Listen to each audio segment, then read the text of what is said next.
आपका मैंने पता किया तो आपका भारत से भी एक बहुत ही रिश्ता जो है बहुत ही प्रेमल रिश्ता रहा है।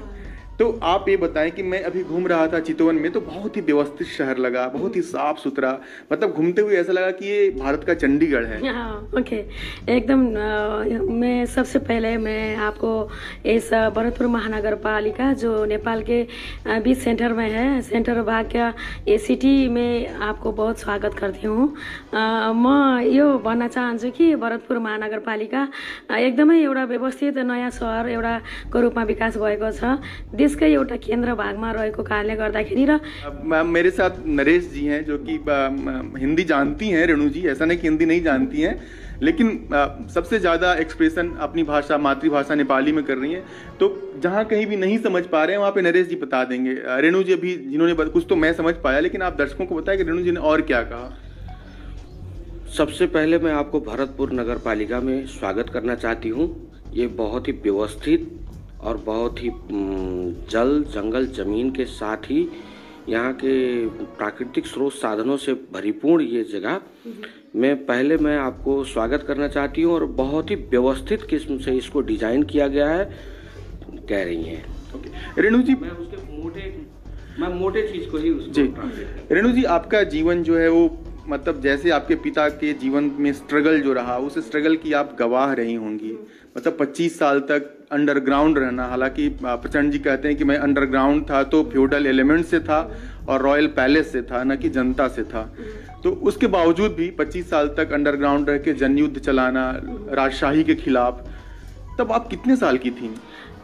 उस वक्त में 18 साल की थी। 18 साल की थी मैं 96 की बात है ना? हाँ, 96 की बात है।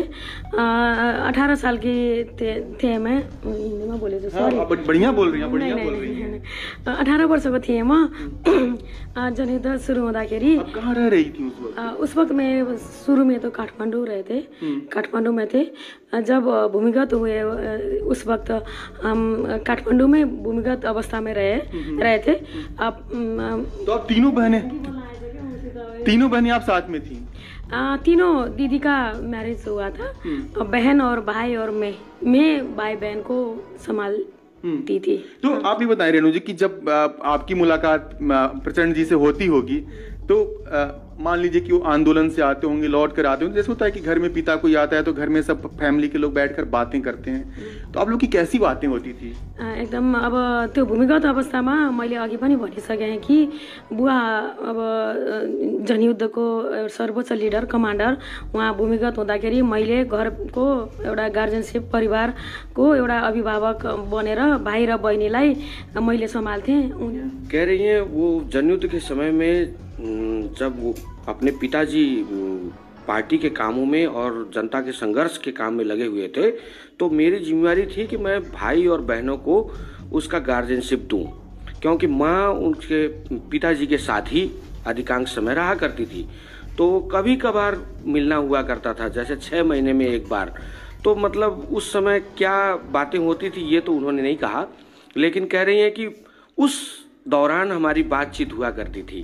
एक बात कही जाती है रेणु जी कि प्रचंड जी जब प्रधानमंत्री बने और उन्होंने 1 साल के भीतर इस्तीफा दे दिया, 9 महीने में, जो सेना प्रमुख था उनके विवाद, तो वो उनका एक गलत फैसला था, वो उन्हें नहीं करना चाहिए था। क्या आप भी ऐसा मानती हैं? गणतन्त्र स्थापना भए पछाडि गणतन्त्र स्थापना भएपछि जब पहिलोचोटि प्रधानमन्त्री बन्नुभयो प्रचण्ड, त्यस पछाडि कटुवाल काण्डमा उहाँले राजीनामा दिनु पर्यो।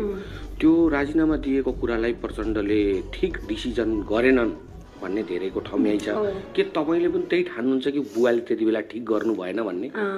पक्कै पनि अब एकदमै ठुलो एउटा क्रान्ति पछाडि जुन परिवर्तन भयो र यत्रो ठुलो 250 वर्षदेखिको राजतन्त्रलाई फालेर देशमा गणतंत्र को लाने के लिए जो लंबे समय से संघर्ष किया गया और उसके बाद जो उस नई सरकार का नेतृत्व जो उन्होंने किया, ये अपने आप में एक बहुत ही ऐतिहासिक किस्म का एक परिघटना था नेपाल के लिए।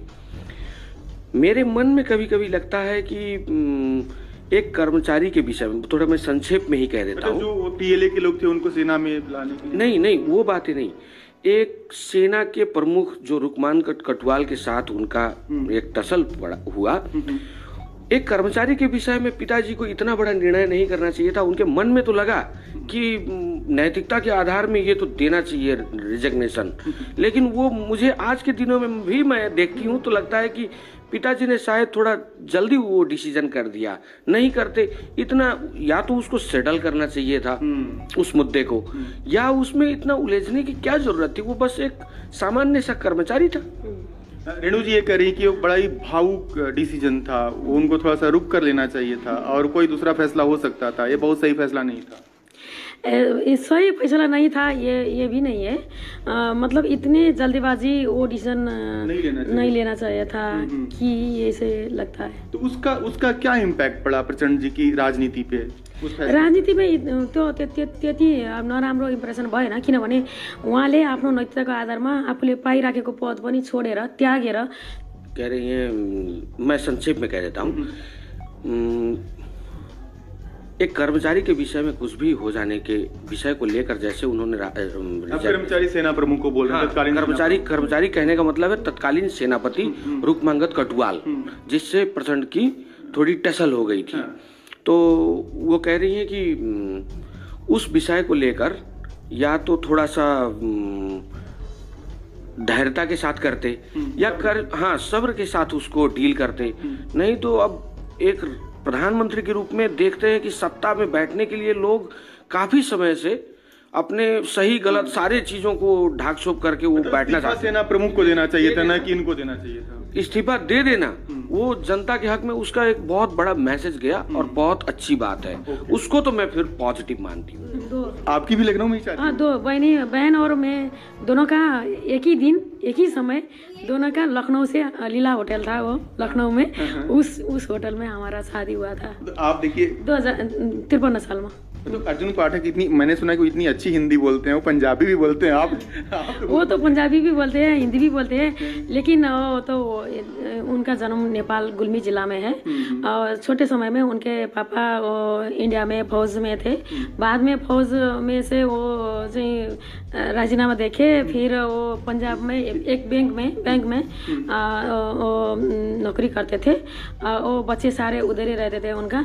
मेरा वहाँ तक कितनी क्लास तक पढ़ाई की है? वो तो शुरू से उन्होंने शुरू से मास्टर तक उधर ही पढ़ाई की है। टीवी पाठक ने जब उन्होंने इस्तीफा दे दिया भारतीय फौज से, वो बैंक में नौकरी करने लगे, तो बैंक में नौकरी करने के दौरान ही उन्होंने ट्रेनिंग देना शुरू कर दिया था पीएलए? यस, बैंक में नौकरी करने के समय में उन्होंने इधर पीएलए जनयुद्ध से आगे पहला उन्होंने ट्रेनिंग दिए थे गोरखा जिला में आके। बाद में तो उस टाइम तो इंडियन ओवरसीज बैंक में वो नौकरी करते थे। आप चंडीगढ़ गई कभी? चंडीगढ़ में सारा जगह गए हूँ, पंजाब के हर एक जिले गए हूँ। एक पंजाब प्रांत के हर एक जिले में सब नाम बोल भी सकते हो, जैसे कि पंजाबी में बोलिए आप। पंजाबी बोलना नहीं आता। नहीं आता। मैं अब लुधियाना, जालंधर, पठानकोट और अमृतसर, मुक्तसर, इधर फगवाड़ा है ना, वो चंडीगढ़, पटियाला, सारा जगह में गए। शादी के बाद उस टाइम त्यो बेलामा म इन्डियामा पनि, जब मेरो शादी भयो, म इन्डियामा अखिल भारत नेपाली महिला समाजको म सेन्ट्रल कमिटीमा केन्द्रीय प्रेसिडेन्ट भएर म काम गरेँ। म अल इन्डिया पनि म घुम्थेँ। पंजाबको त म सबै जिल्लामा गएको छु। अल इन्डिया पनि म जस्तो अब यता यूपी, यता के अरे मध्य प्रदेश, मुम्बई, हैदराबाद, मद्रास, उधर कलकत्ता, सारे